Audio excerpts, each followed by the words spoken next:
श्री राधे राधे।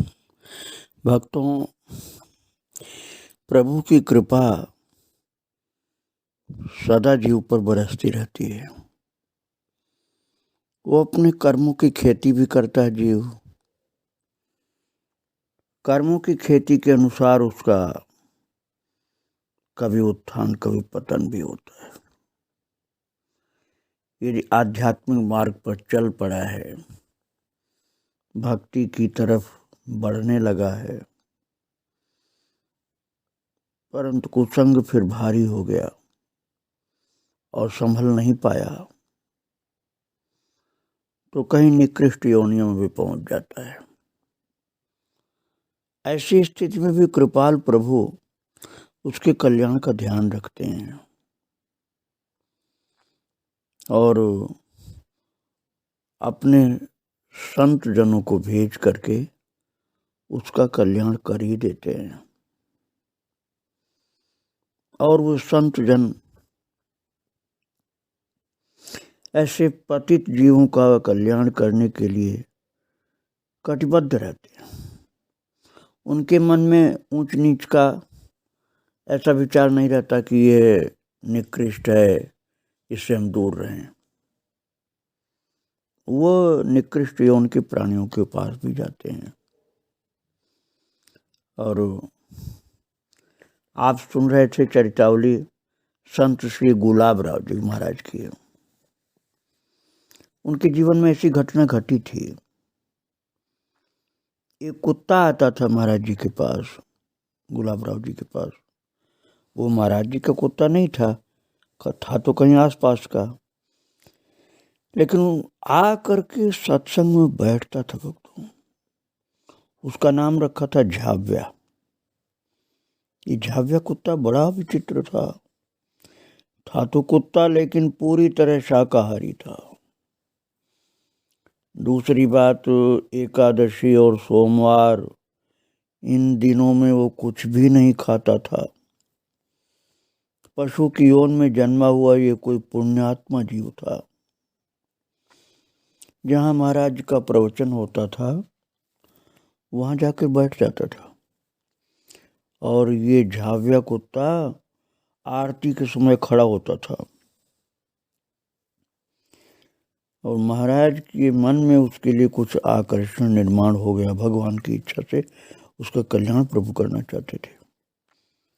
उस झाव्या का अंतकाल समीप आया और दत्तात्रेय जी महाराज की जयंती का वो दिन था।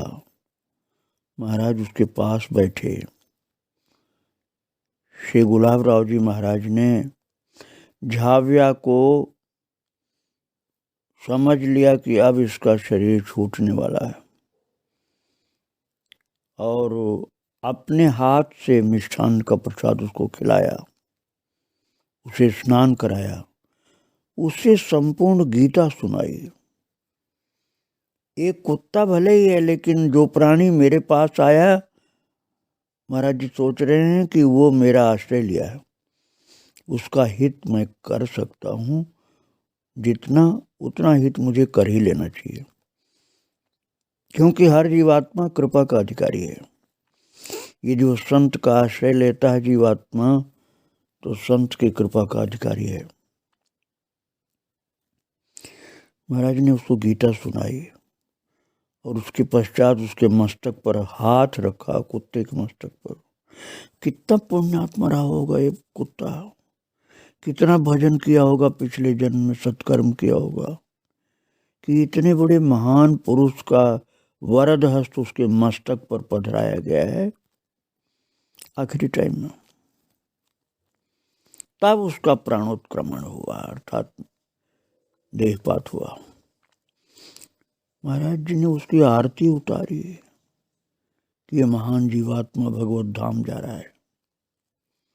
आगे भी तो इसकी आरती उतारी जाएगी। इसलिए महाराज जी ने कुत्ते के शरीर में विराजमान उस दैवी जीवात्मा की आरती उतारी और उसके पश्चात उसे ले जा करके उसका अंतिम संस्कार किया।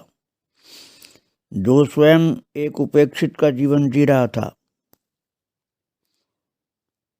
महाराज उनका उद्धार करने के लिए वो महाराज जी आए हैं श्री गुलाबराव जी जो खुद परिवार के द्वारा तो उपेक्षित ही थे,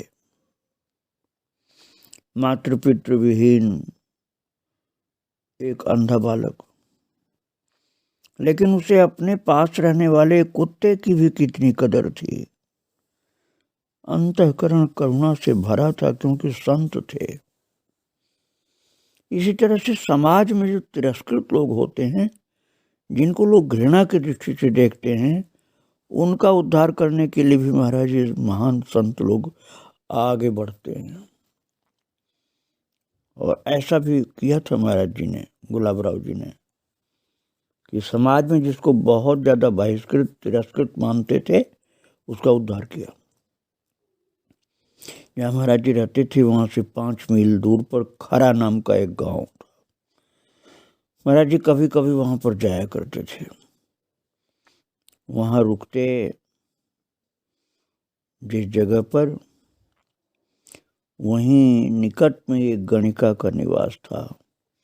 उस वेश्या का नाम था हीराबाई। महाराज जी को देखकर उसे ऐसा लगता था कि एक बार जा करके उनके दर्शन करना चाहिए। फिर सोचती थी मेरा जीवन तो पापमय है, क्या मेरी कोई सदगति हो सकती है? प्रयास तो करना चाहिए। एक दिन हीरा ने समाचार भेजा श्री गुलाबराव जी महाराज के पास, मैं आपके चरणों में आना चाहती हूँ। महाराज जी ने कहा भाई उसको आने दो आप लोग। हीराबाई आई है, दूर से प्रणाम किया, अपनी स्थिति का निवेदन किया। वो एक वेश्या थी, इसलिए समाज में उसके लिए बहुत ज्यादा घृणा का भाव था। सारी बातें उसकी महाराज जी ने सुनी।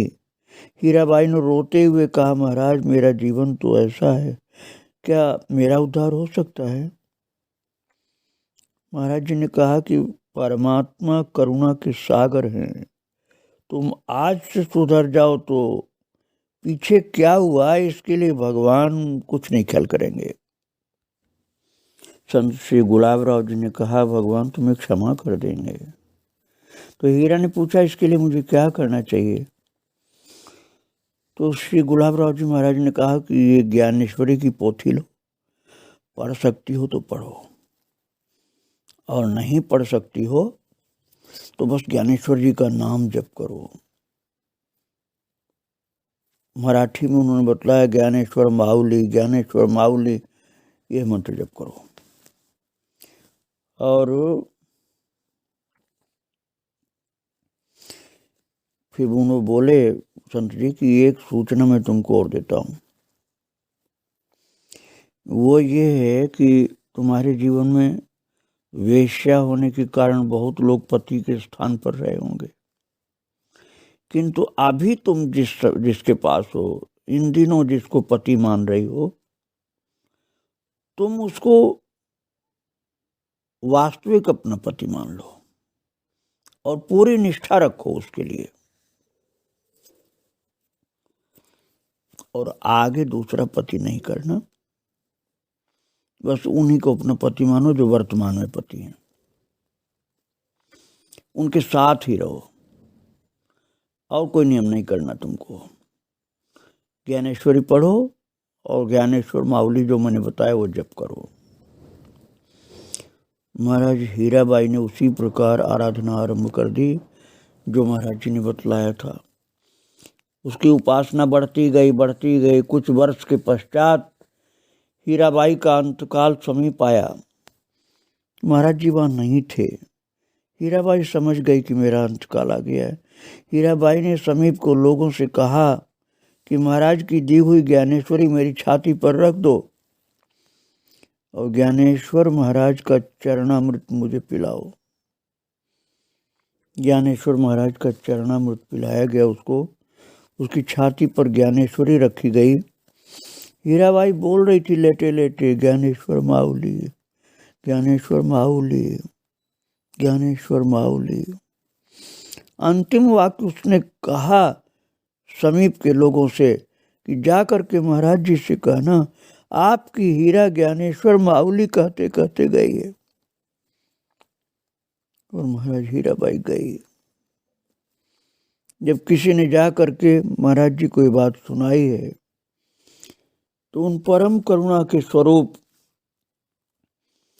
उस जीव के उद्धार की बात समझ करके प्रेम विभोर हो गए। श्री गुलाबराव जी के नेत्र में आंसू आ गए और उनके मुख से गीता का 8वें अध्याय का श्लोक निकला, अंतकाले च मामेव स्मरन् मुक्त्वा कलेवरम यह प्रयाति समद्भावम याति नास्त्यत्र संशयः। अंतकाल में मेरा स्मरण करता हुआ जो भी देह त्याग करता है, हे अर्जुन, वो मुझ तक आकर निश्चित पहुंचता है, निश्चित मेरे पास आ जाता है, इसमें कोई शंका नहीं है। भगवान का ये वाक्य महाराज जी ने कहा और महाराज के श्रीमुख से एक वाक्य और निकला, मेरी हीरा भगवान के घर गई। शिष्य का भाव बना लिया था ना गुरुदेव ने, इसलिए मेरी हीरा कहा है। कितना भाग्यशाली वह जीव होता है जिसको गुरु मेरी कहें, अपना बताएं। भले वो वेश्या थी, लेकिन गुरुदेव श्री गुलाबराव जी ने मेरी हीरा कहा है। मेरी हीरा भगवान के घर गई। पतित पावनत्व तो किसे कहते हैं, ये उसका विलक्षण उदाहरण था भक्तों।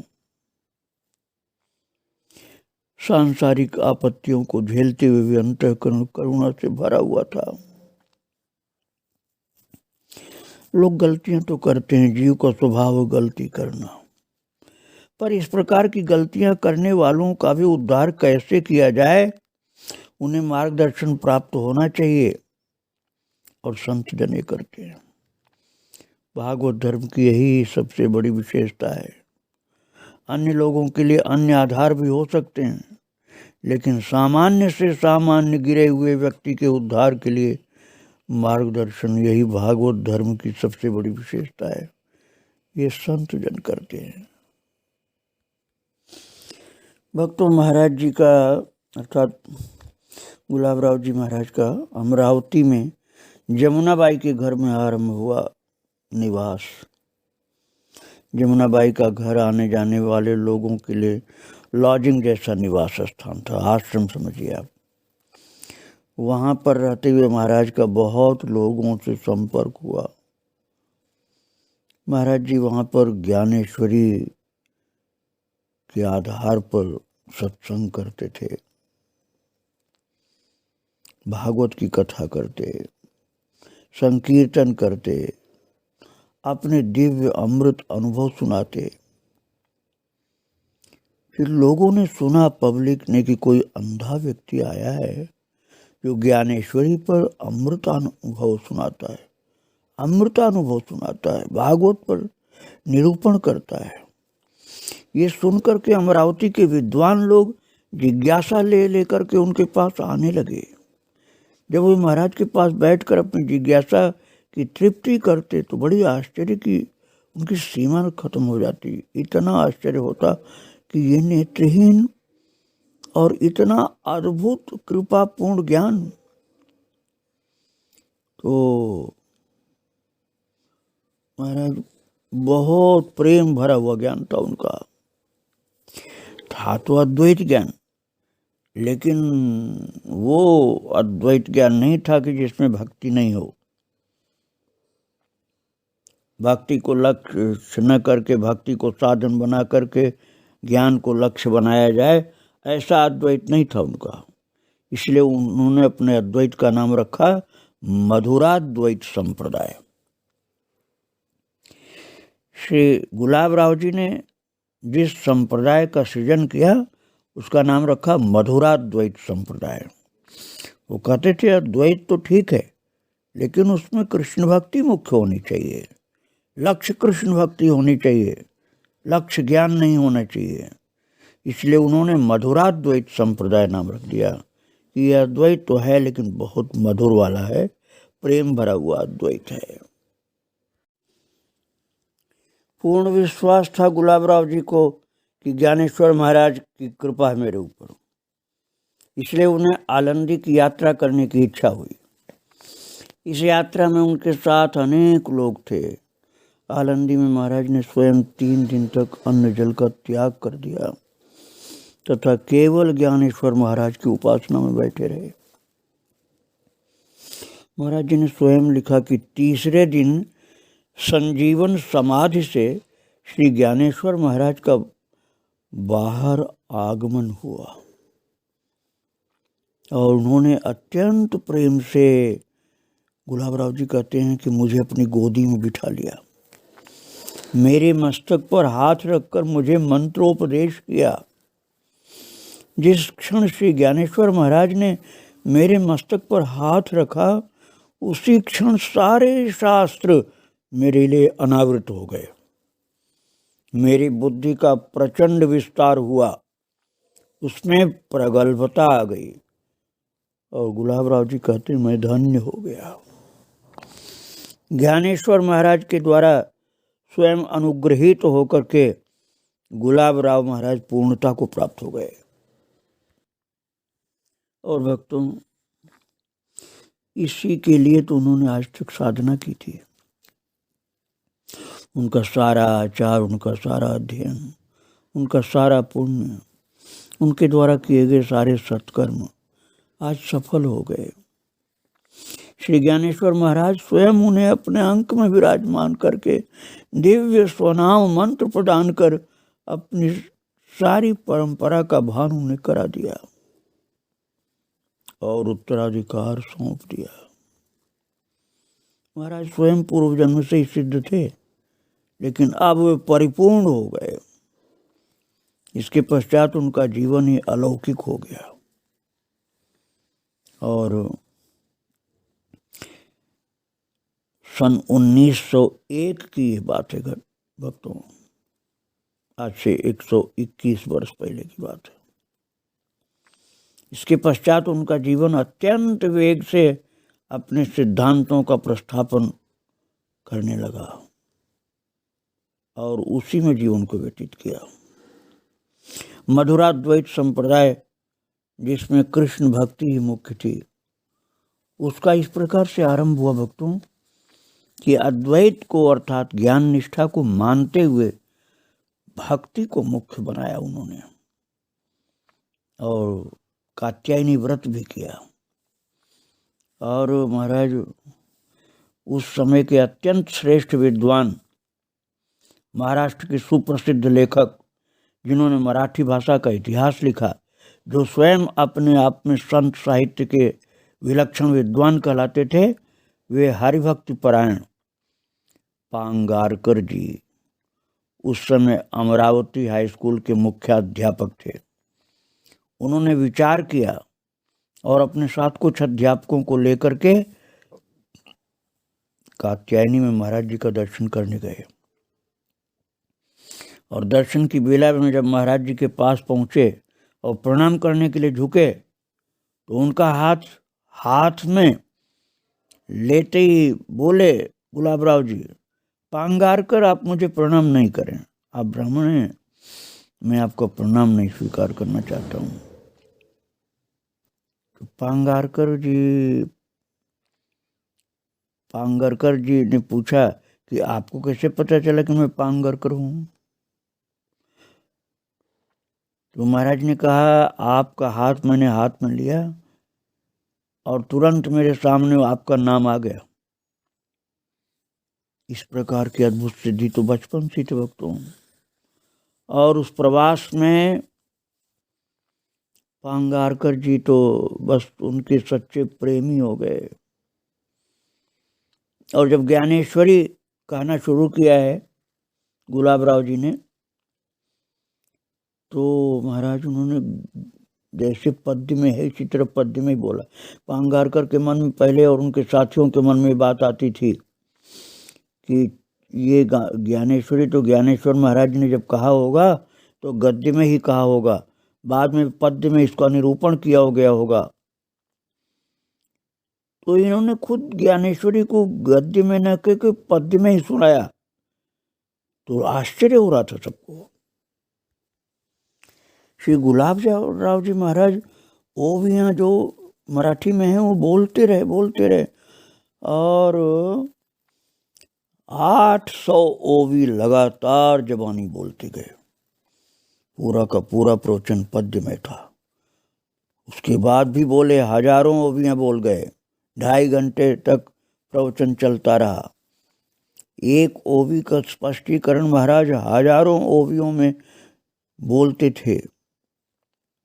सब लोग आश्चर्य में पड़ गए कि ये इनको याद था, कंठस्थ था, कैसे इतना जबानी बोलते थे। इतनी ओवी तो किसी को याद हो ही नहीं सकती है। तो कई लोगों ने मन में सोचा कि शायद कंठस्थ था इनको। तो उन्होंने अगले दिन कहा कि मेरा कल का प्रवचन सुनकर कई लोगों को लगता है कि मैंने कंठस्थ कर रखा था, इसलिए मैं कहता हूँ अब आप लोग जो मुझसे पूछना चाहते हैं वो पूछिए, मैं उसी पर प्रवचन दूंगा। अब तो सारे के सारे ठंडे हो गए, जो मन में ये सब बातें सोच रहे थे कि ये सब याद किया होगा, कंठस्थ होगा। तब फिर जब उन लोगों की जिज्ञासा के अनुसार बोलना चालू किया है, तो पांगारकर और शिक्षकों को सबको ये समझ में आ गया कि दैवी शक्ति है इनके पास। निश्चित ही ज्ञानेश्वर जी बोल रहे हैं। और महाराज दूर बैठे थे, लेकिन उनको पता था क्या कर रहे हैं लोग। पांगारकर जी तथा अन्य लोग समाधि का पादुकाओं का पूजन कर रहे थे, ज्ञानेश्वर जी की पादुकाओं का। तो अभिषेक के समय पंचामृत डालने के पश्चात जब पादुकाओं के ऊपर पंचामृत का लेपन पांगारकर जी के द्वारा हुआ, तो एकाएक गुलाबराव जी महाराज जो दूर बैठे थे चीख कर बोले, अरे पांगारकर जी, आपकी उंगली में अंगूठी है, अंगूठी निकाल कर रख दीजिए। तात को उससे कष्ट हो रहा है। तात को अर्थात ज्ञानेश्वर जी महाराज को वो आपकी अंगूठी चुभ रही है जो उंगली में धारण कर रखा आपने। पांगारकर जी की उंगली में अंगूठी है, इसका पता महाराज जी को इतनी दूर से मालूम हो गया, और वो चुभ रही है ये भी पता चल गया। और ज्ञानेश्वर जी महाराज को कष्ट हो रहा है अंगूठी चुभने से, जो स्नान करा रहे थे उस समय। तो इतनी तन्मयता थी उनको अपने आराध्य में, गुलाबराव जी को। ये तद्रूपता, बिल्कुल ऐसी अद्भुत अनुभूति, विलक्षण अनुभव था। पांगारकर जी ने स्वयं उस अंगूठी को निकाल कर रख दिया, और पांगारकर जी दंग रह गए कि नेत्रहीन होने पर इतना दैवी अनुभव कि महाराज जी को चुभ रही अंगूठी, और इतनी दूर से ही बता दिया जबकि नेत्र नहीं है। और महाराज बहुत ही सच्चा प्रेम था ना, इसलिए उनको सब अपने दैवी नेत्र से दिखलाई पड़ता था। भक्तों, और कैसी दैवी शक्ति थी उसमें से एक उदाहरण मैं आपको सुना रहा हूँ कि एक तबला बजाने वाला था, तबला प्लेयर आया था। वो बहुत ज़्यादा अपने को संगीत का ज्ञानी समझ के अहंकार रखता था। तो उसको बताया गया कि गुलाबराव जी महाराज जो हैं उनके भजन कीर्तन में आप तबला बजाएंगे तो बहुत आपके लिए भला होगा, अच्छा होगा। तो उसने सोचा मैं इतना प्रसिद्ध तबला वादक हूँ, चलो सबकी इच्छा है तो बजा लेता हूँ, लेकिन वो संगीत का ज्ञान तो उनको होगा नहीं। तो आयोजन की जब बेला हुई तो स्वर ताला आज सब जब सध गए और सब लोग देख रहे हैं कि महाराज का गायन आरंभ हो, तो महाराज ने कहा आज मुझे गाने के बजाय नृत्य करने की इच्छा हो रही। भक्तों, संगीत में तो 3 चीज होती ना, गायन, वादन और नृत्य। तो गायन वादन तो साधारणतः लोग मानते ही थे, नृत्य वाली बात कोई नहीं सोचा था। और गुलाबराव जी ने कहा आज तो मुझे नृत्य करने की इच्छा हो रही। लोग देखते ही रह गए, किसी ने कभी महाराज को नृत्य करते हुए देखा नहीं था।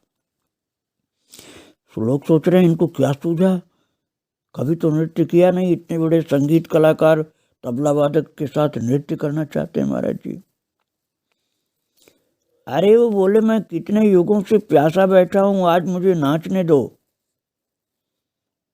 अद्भुत प्रेमी थे, कृष्ण के रास का दर्शन कर रहे थे भक्तों। भगवान कृष्ण के साथ रास में नृत्य करने वाली पंचलतिका नाम की गोपी थे पिछले जन्म के। गुलाब राव जी महाराज भगवान के महाराष्ट्र में पंचलतिका नाम की गोपी थे। महाराज ने कहा मुझे आज नाचने दीजिए। अब लोगों के ध्यान में नहीं आ रहा है कि महाराज को क्या सूझा, और जब किसी को उन्होंने नहीं सुना, पदन्यास करना प्रारंभ किया और वो तबला वादक तो सावधान हो गया कि कोई विलक्षण ही कलाकार हैं तो, और नृत्य आरंभ हुआ। सब लोग देखते रहे। वहाँ के लोगों ने कभी महाराज को नृत्य करते हुए देखा ही नहीं था पहले, और उस तबलची को ऐसा लगा कि ये नाचना जानता तो है नहीं, ये क्या नाचेगा बाबा। लेकिन ऐसा नृत्य का वेग बढ़ा, ऐसी द्रुत गति से पूर्ण शास्त्रीय नृत्य महाराज ने जब आरंभ किया तो वो तबला प्लेयर जो था उसका तो तबला बजाना ही कठिन होने लगा। उसको लगा कि अरे मैं तो नहीं बजा पाऊंगा, इतना तेज नृत्य। तबल महाराज वो तबलची देख रहा है कि ये तो घुंघरू पैरों में, इनके चरणों में घुंघरू बज रहे हैं, ऐसे चरण उठाते हैं, पटकते हैं, ऐसे नाचते हैं, ऐसे ताल विन्यास पद विन्यास का ऐसा मेल है कि महाराज घबरा गया। और तो बजाता रहा, थक गया, बजाते बजाते बजाते थक गया। और वो महाराज जी तो थक ही नहीं रहे थे, वो नाचकर अपनी प्यास बुझाना चाहते थे, लेकिन प्यास भी उनकी नहीं बुझ रही थी। जैसे उनको लग रहा था कि भगवान का रास हो रहा है और मैं रास में नृत्य कर रहा हूँ। नृत्य का वेग इतना बढ़ा, इतना बढ़ा, इतना बढ़ा कि तबलची की उंगलियां फट गई, बजाना रुक गया। वो देखता रह गया कि शास्त्रीय नृत्य इतने वेग से, क्या देख रहा हूं मैं। उठा, वो जा करके महाराज के चरणों में साष्टांग दंडवत प्रणाम करके गिर पड़ा। महाराज मैं जीवन में ऐसा नृत्य कभी नहीं देख पाया हूं आज तक, मेरा अहंकार नष्ट कर दिया आपने। मैं अपने को बहुत बड़ा संगीतज्ञ कलाकार समझता था, पर आपकी संगीत साधना के सम्मुख में कुछ नहीं हूं। ऐसा नृत्य तो मैंने कभी सुना भी नहीं था, देखा भी नहीं था। क्या पता था उस बेचारे को ये कृष्ण के महाराज की गोपी है पंचलतिका, इसके दिव्य नृत्य के सम्मुख को क्या तबला बजा पाएगा। इस बात को सोचा ही नहीं था।